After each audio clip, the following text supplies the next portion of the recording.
we're in the frame. Are we happy? Yep, we're pretty happy. Gee, those lights are bright. Really bright. Like a reflection of my glasses, probably. Yeah, it's looking good. Cool. Hannah, thank you very much for coming in to see us today. Hannah Trigg is genius, superstar, probably the hardest working person that I know of in the property and finance industry. Thanks, Brodie. Every time I call this girl, she's talking 100 miles an hour. She's got 16 deals on the go. Where are you working at, Hannah? At Settlement? At Settlement Talk, yes, in Fremantle. Yep. Whereabouts? On Cantonment Street, if you're familiar with Fremantle area, near Clancy's, so a bit of an iconic little location. And what's your phone number? 9239-0101 or 1300 settle. 1300 settle. That's us. That's perfect.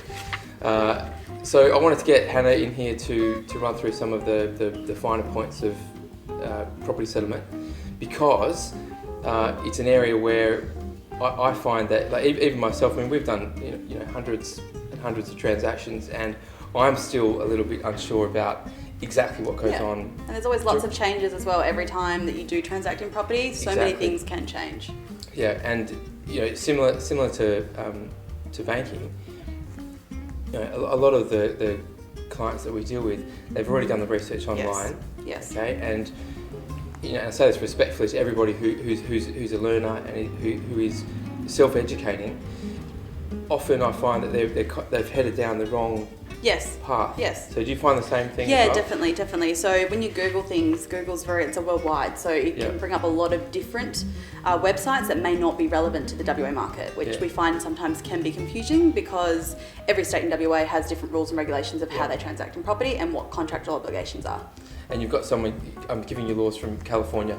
Yes, exactly. Yep. So and it's buyer beware in WA. So a lot of things on the East Coast work differently, which we find a lot of people seem to find that information from and sort of say, oh, I've got my cooling off period. That unfortunately doesn't apply in WA. Okay.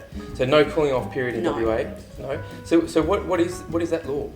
So essentially, you can terminate a contract because you've changed your mind. Okay. In WA, once you sign your contract of sale, it's a legally binding document. And unless there's a condition that's not fulfilled, so finance decline, perhaps maybe even your building inspections or termite inspections may not get you out of a contract if they're found. Honestly. Because it gives the seller the option to fix. So if the seller opts to fix those, got you. So you can't say pending satisfactory termite inspection, and if it's not a positive result, we can rescind the contract. You could have a specific condition drawn up or drafted to say that, but it would need to be very specifically worded and would always recommend legal advice for those types of things. Got you. We normally work on the standard REWA annexure, which basically says, should these items be found, the seller opts to rectify. If the seller does not rectify, then the buyer would have the option to terminate. Got you. That and this detail, that needs to be written in the contract. In that contract at the time of signing, cannot be added after. Once the seller's executed that contract, you have a bounded contract.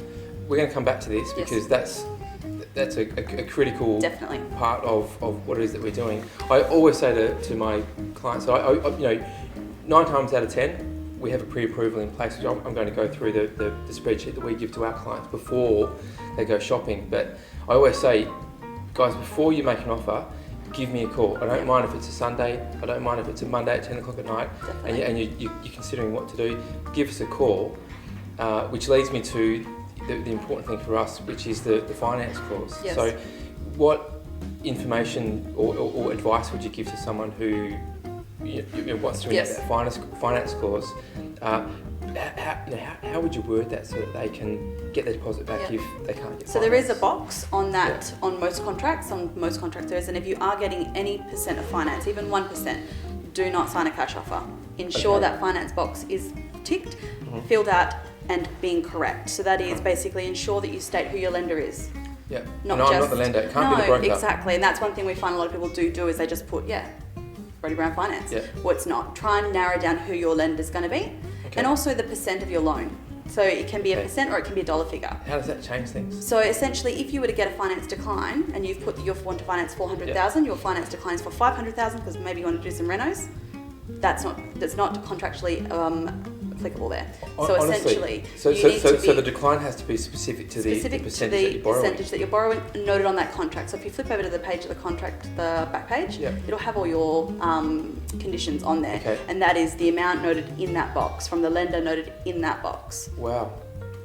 Okay. I've actually been through this before. I have, and this, I'm not saying this, but given advice, which is not really my purview, recommendations on how someone can get their deposit back, because it was a change of mind situation, and they hadn't filled out the finance clause correctly, and these guys actually had to run an application through, beg, borrow, grovel to get a decline from that particular bank in order to get their deposit back, and they also were lucky because they had a real estate agent who was kind.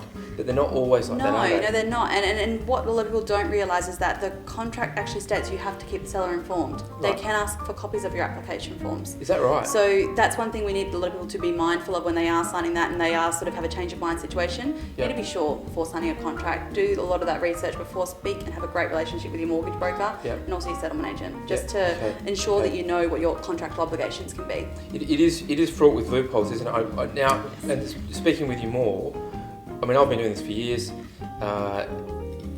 Contracts paperwork is not a big deal for me or for you, because it's our job, life, right?